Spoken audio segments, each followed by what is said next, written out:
Good evening and welcome to Asylum Hill Congregational Church on the eve of Good Friday. Beloveds, tonight we gather to remember the crucifixion of Christ. However, we re-enter the story not just to remember, but so that our minds, spirits, and bodies will hold the memory, and by holding the memory, it will change how we move and act in the world.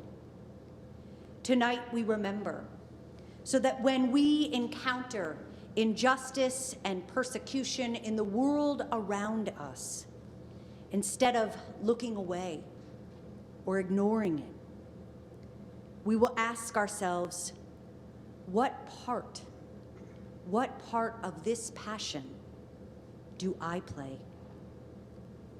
Our Good Friday service will follow Christ's 7 last words from the cross and will be accompanied by Gabriel Fauré's Requiem. I am grateful, extremely grateful, to stand with those here tonight, to bear witness to what has been done, to bear witness to what we have done.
Friday by Anne Weems. The sky peels back to purple. The thunder slaps the thighs of heaven. And all the tears of those who grieve fly up to heaven and are released and drench the earth. The ones who see and hear know that all is lost.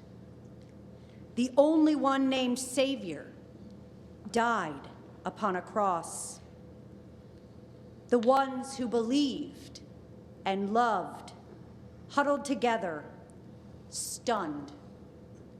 All night long, the angels weep.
the first word from the cross.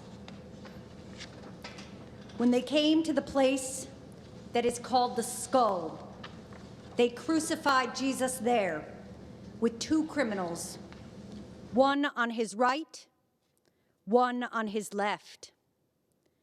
Then Jesus said, "Father, forgive them, for they do not know what they are doing." And they cast lots to divide his clothing. And the people stood by watching. But the leaders scoffed at him, saying, "He saved others. Let him now save himself, if he is the Messiah of God, his chosen one." The soldiers also mocked him, coming up and offering him sour wine, and saying, "If you are the king of the Jews, save yourself." There was also an inscription over him that read, "Jesus Nazarenus, Rex Judiorum," Jesus of Nazareth, King of the Jews.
The second word from the cross.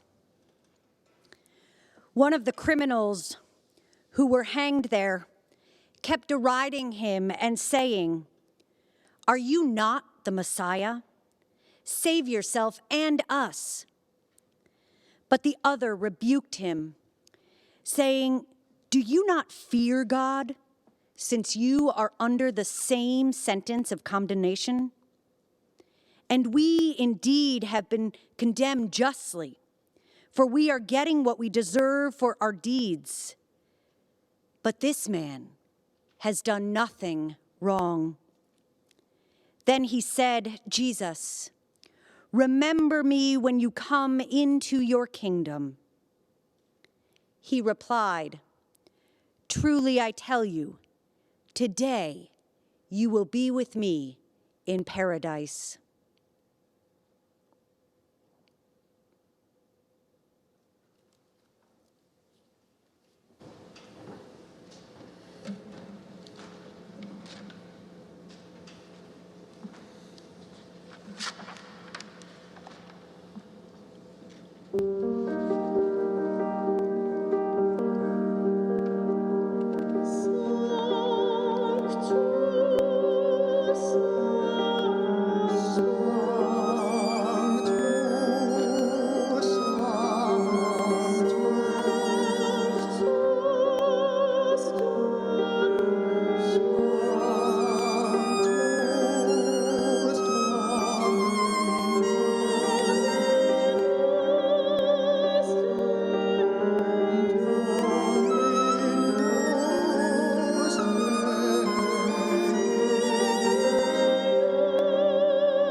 The third word from the cross.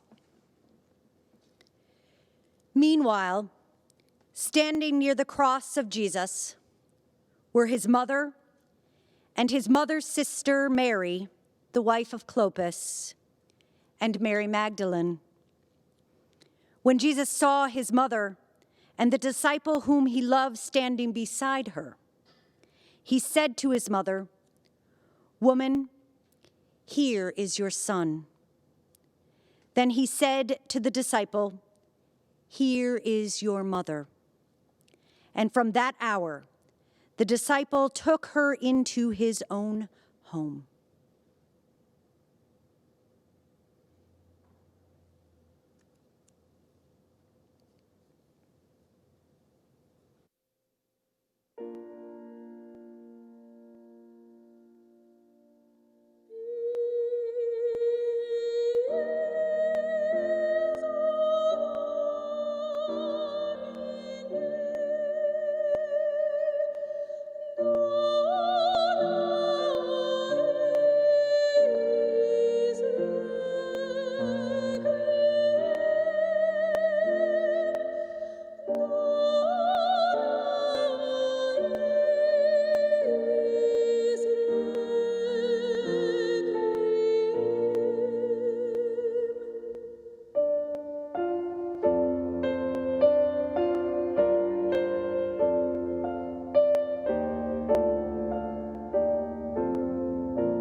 The fourth word from the cross. From noon on, darkness came over the whole land until 3 in the afternoon. And about 3 o'clock, Jesus cried with a loud voice, my God, why have you forsaken me?"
The fifth word from the cross.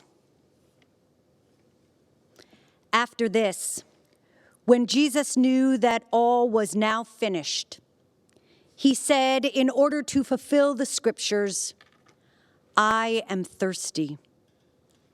A jar full of sour wine was standing there. So they put a sponge full of the wine on a branch of hyssop and held it to his mouth.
Friends, if I am honest with you, this year, Holy Week has been really tough.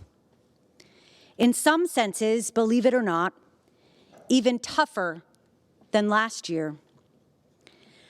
Last year, pandemic life was so new, and I was so overwhelmed with having to pivot literally overnight that I think so much of what we were doing and producing was made possible by sheer adrenaline.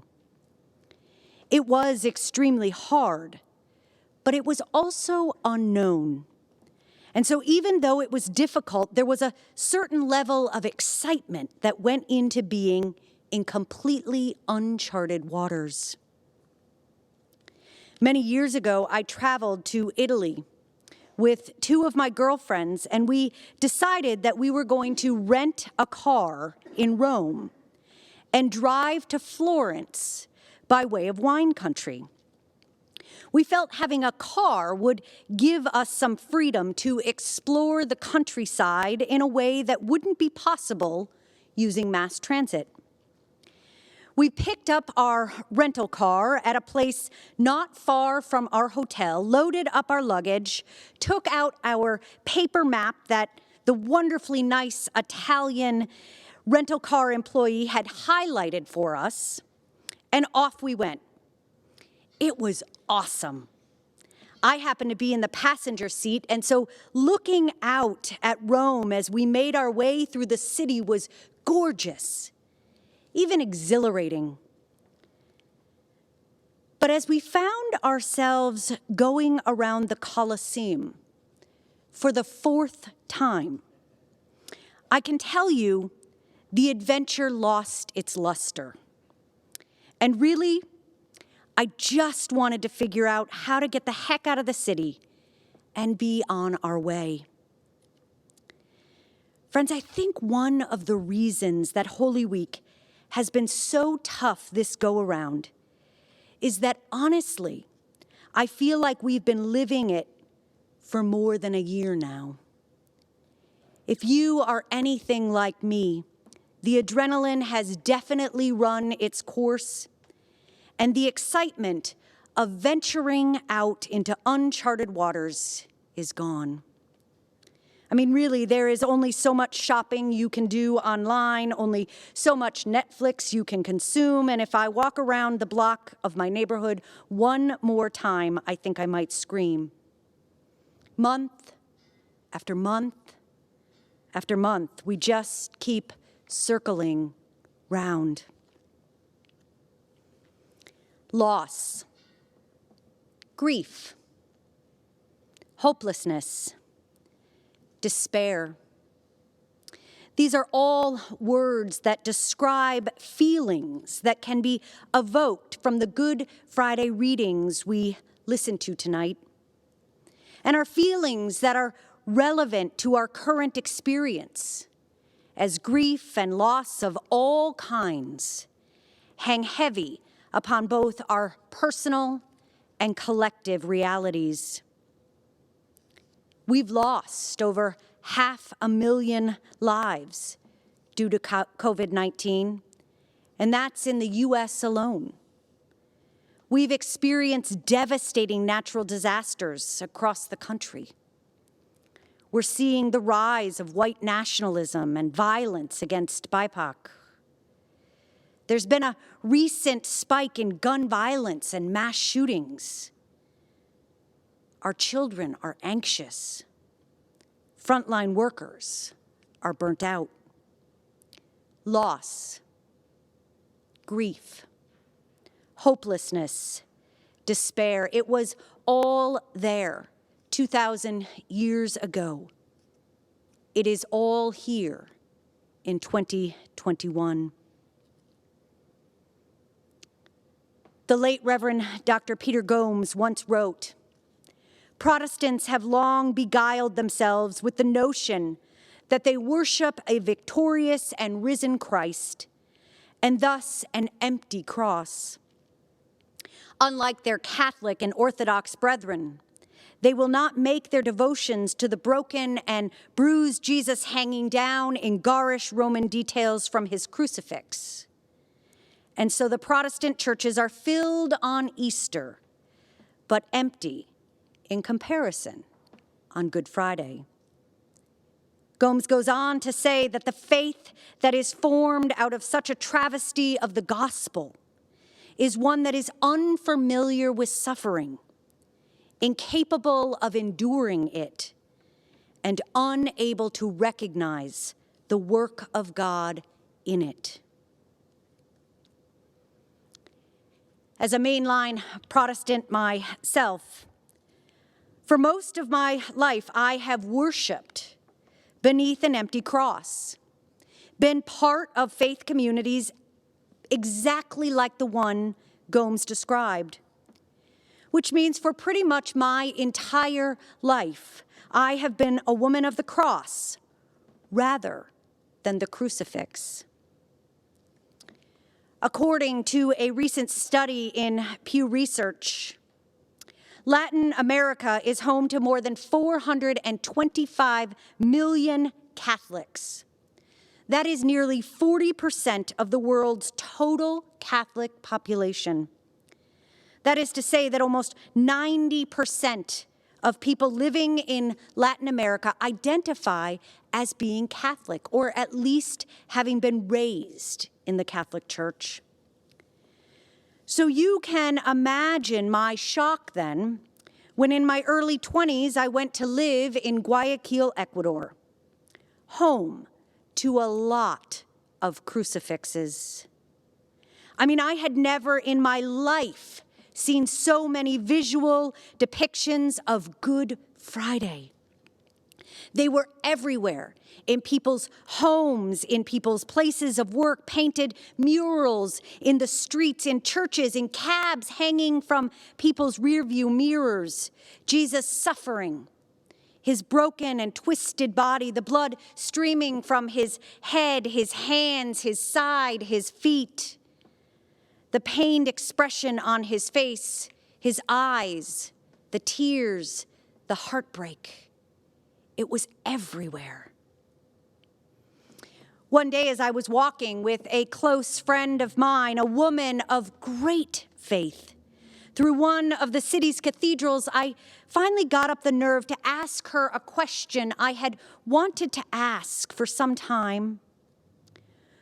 "Why is it," I said, "why is it that you and most people here in South America, as far as I can tell, are so drawn to the suffering and death of Jesus, rather than the triumph of the resurrection?"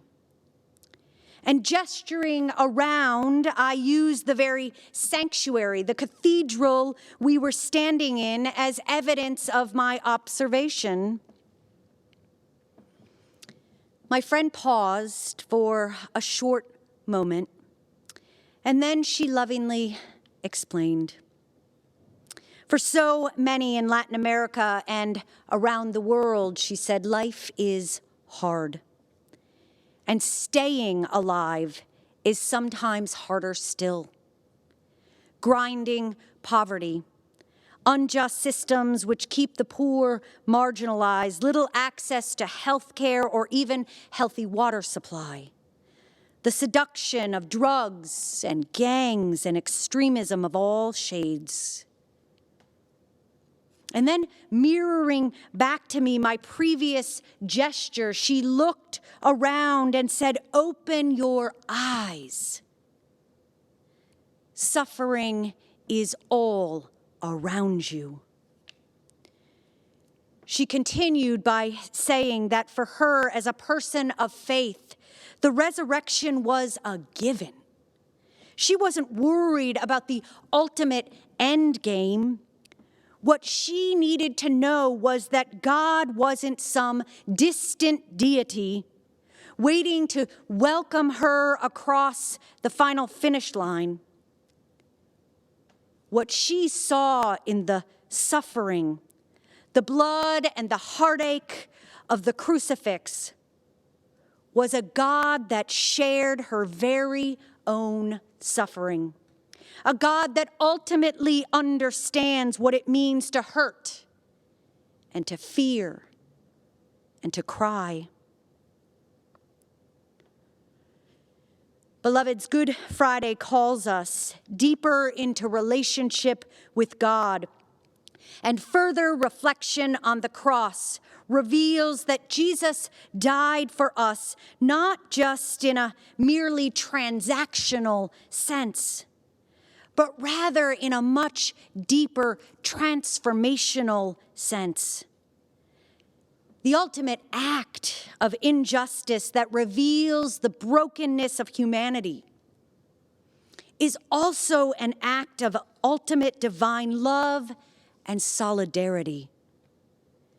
You see, all suffering in the world clearly did not go away after Jesus' death, just like it didn't magically disappear with Easter 2020.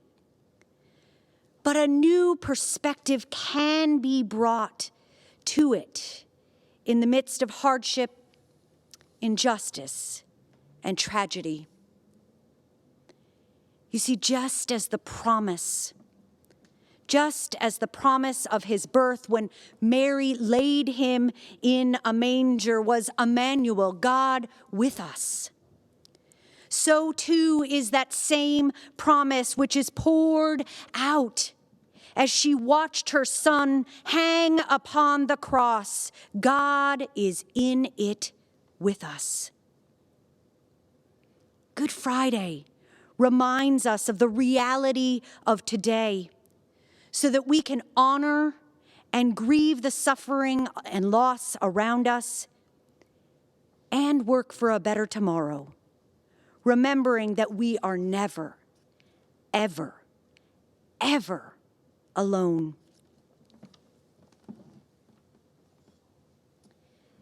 This year, one thing I know for sure is that, friends, I need a crucifix.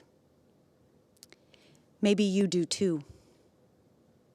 Amen.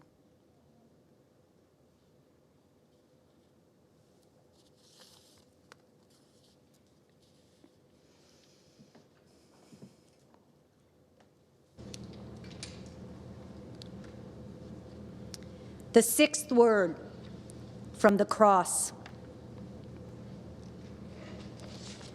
When Jesus had received the wine, he said, "It is finished."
word from the cross.